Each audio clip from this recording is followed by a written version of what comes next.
1800 11 4000। यही consumer helpline.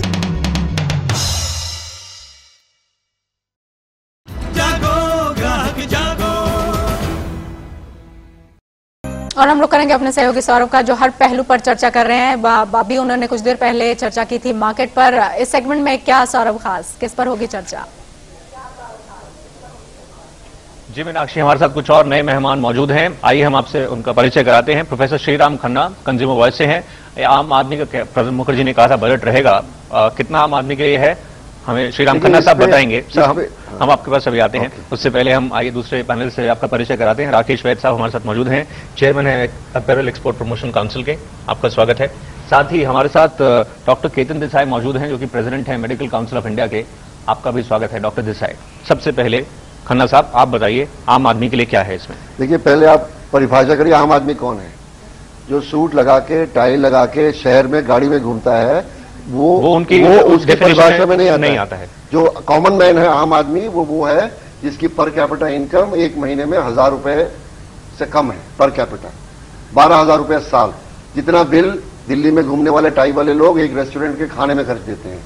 तो यदि उनको अपेक्षा थी कि भी हमें कुछ मिलेगा, तो ये गलत अपेक्षा थी। देश की बड़ी आबादी, बड़ी देश की 75% आबादी गरीबों पर भी फोकस किया है। और बजट का मौका होता है टैक्स लगा के रीडिस्ट्रीब्यूटिव जस्टिस को लाना, कि जिनके पास है उनसे लेकर, जिनके पास नहीं है उनको सहूलियत देना, ताकि वो भी सिटीजन से। आप टाई की बात कर रहे हैं, हमने देखा है सरचार्ज जो 10 लाख के ऊपर के आय पर लगता है वो हटाया गया। फ्रिंज बेनिफिट टैक्स वो हटाया। थोड़ी टाई हल्की हो गई, तकलीफ कम हो गई, फ्रिंज बेनिफिट टैक्स कम हो गया, टैक्स देने वालों को थोड़ी सी रिलीफ मिल गई। तो इससे ज्यादा फाइनेंस मिनिस्टर से एक्सपेक्ट करना ऐसी सिचुएशन में जहां दुनिया भर में रिसेशन है, ज्यादा पॉसिबल नहीं था। I think we have got a deal, we can live with it. Of course we can always complain. सभी ऑपोजिशन पार्टीज एक ही सुर में बोलने वाली हैं, क्योंकि इलेक्शन जो हार गया उसको तो नुकसान निकालना ही है नुक्स।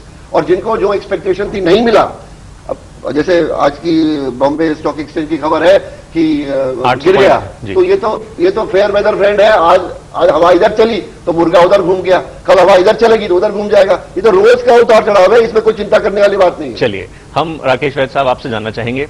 उन्होंने कुछ क्षेत्रों को राहत दी है और कुछ को इतनी नहीं दी है। बाकी सोशल क्षेत्रों पर उनका ज्यादा जोर रहा है। आप निराश नजर आ रहे हैं बजट से, लगता है? नहीं, निराश नहीं। बजट में जैसे मंदी का दौर इन सबके मद्देनजर आपको बजट कैसा लगा? मुझे लगता था इस बजट में सरकार को एक मौका था स्टिमुलेट करने का उन सेक्टर्स को जो सेक्टर मंदी के दौर से गुजर रहे थे। हमारा एक सेक्टर था अपैरल और टेक्सटाइल, जो एक बहुत बड़ी मंदी के दौर से गुजर रहा था, जिसके बारे में ऐसा लोगों को फीलिंग किया जा रहा था कि वेस्ट में डिमांड गिर गई है, पर ऐसा नहीं है। डिमांड गिरी है महंगे प्रोडक्ट्स की। जो सस्ता प्रोडक्ट था महंगाई के दौर में और मंदी के दौर में ज्यादा बिकता है, तो हमारे एरिया में उसकी ग्रोथ हुई है, पर हम उस ग्रोथ से का हिस्सा नहीं बन पाए। हमें जो बजट से पॉजिटिव चीजें नजर आई हैं वो एफबीटी इरिटेंट था, एफबीटी निकाला गया, सर्विस टैक्स को कुछ एड्रेस किया गया। और ये भी हम जानते हैं कि फिस्कल डेफिसिट सरकार को कंटेन करना था, हम मानते हैं।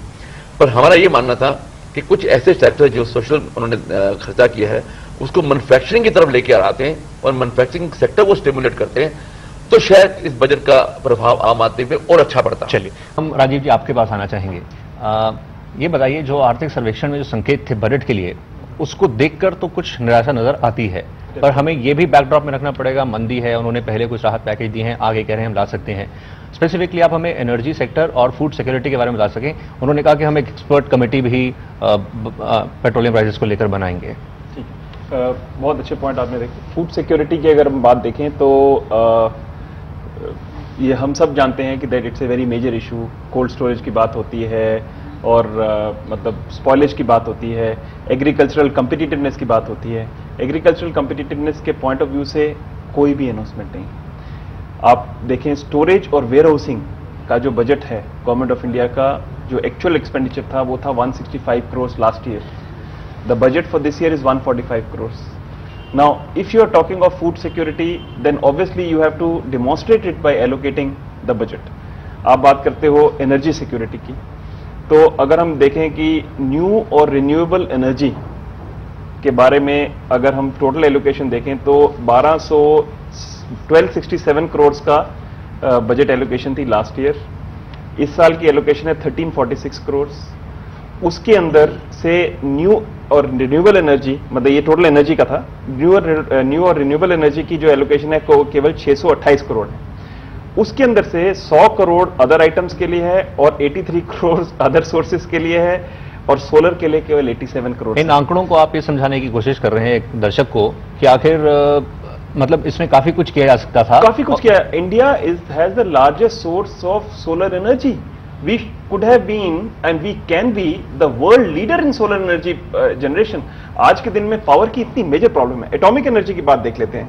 अगर एटॉमिक एनर्जी की अगर आप बात देखें तो टोटल आई थिंक 1200-1600 करोड़ को 1300 कुछ करोड़ कुछ करा है। उसमें अंदर भी कोई मेजर चीज नहीं है। अगर आप देखें गवर्नमेंट गिरने वाली थी एटॉमिक एनर्जी पे, आज आपके पास एक मौका है कि आप एटॉमिक एनर्जी के पॉइंट ऑफ व्यू से आप मेजर अनाउंसमेंट्स करें, चाहे पब्लिक प्राइवेट पार्टनरशिप के हिसाब से ही आपने करनी है, इक्विटी आपने देनी है बाहर के लोगों को। कुल मिलाकर आप कह रहे हैं काफी ऐसी चीजें हैं जो वो एड्रेस कर सकते थे, जो वो मिस कर गए हैं।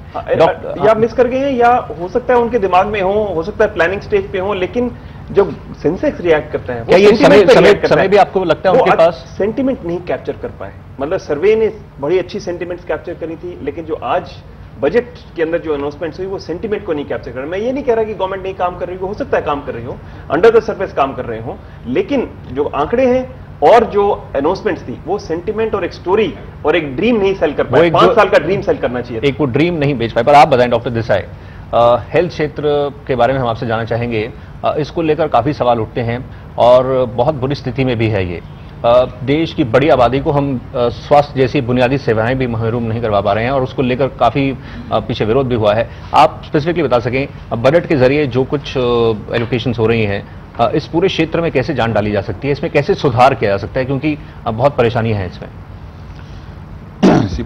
फाइनेंस मिनिस्टर ने अपनी इनिशियल स्पीच में कहा कि हेल्थ और एजुकेशन को प्रायोरिटी सेक्टर में हम डालेंगे, सोशल सेक्टर। बट उसके बाद फर्दर डिटेलिंग नहीं करी जी कि प्रायोरिटी सेक्टर में डाल के वो आगे क्या बेनिफिट देंगे। दूसरा, उन्होंने जो एनआरएचएम स्कीम है, जो यूपीए गवर्नमेंट की एक फ्लैगशिप स्कीम है, फ्लैगशिप है, उसमें उन्होंने कहा कि इंटरिम बजट में जो फंड एलोकेशन किया था उसमें 2057 करोड़ रुपए हम और जोड़ेंगे। तीसरी जो उन्होंने अनाउंसमेंट करी कि हार्ट डिजीज की जो ड्रग्स हैं उसके ऊपर ड्यूटी कम करेंगे ताकि वो दवाइयाँ सस्ती होगी। चौथी जो बड़ी अच्छी बात कही है कि स्मार्ट कार्ड जो इशू करेंगे देश की हर जनता को, वो स्मार्ट कार्ड को लेके कोई भी आदमी देश की किसी भी अस्पताल में जाके अपनी ट्रीटमेंट ले सकते हैं। ये 4-5 चीजें इन्होंने कही हैं। बट जो एनआरएचएम स्कीम जो उनकी मेन स्कीम है उसके अंदर 2057 करोड़ रुपए का जो बजट एलोकेट हुआ है ना, बहुत कम। या 115 करोड़ की आबादी की जनता में 2000 करोड़ रुपए का एलोकेशन से कुछ नहीं होना है।